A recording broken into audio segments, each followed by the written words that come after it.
एक तर आपल्या धर्माकडं लोक आकृष्ट होत नाहीत, अन्य धर्म पंथ वेगानं वाढायला लागली आहेत, त्यांचे मंदिर होत आहेत, त्यांचा मार्गदर्शक आहे, त्यांचा पंथ आहे, त्यांचं संघटन आहे, आपल्यात विघटन आहे.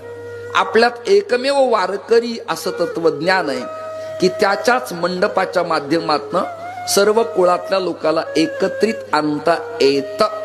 नेत्यांना एवढा समाज गोळा करायचा असला तर नाकी नऊ येतं, पण ज्ञानदेव तुकारामात एवढी ताकद आहे की निमंत्रण न देता दिघी काळे गावात जागा पुरत नाही. परम भाग्य लक्षात घ्या.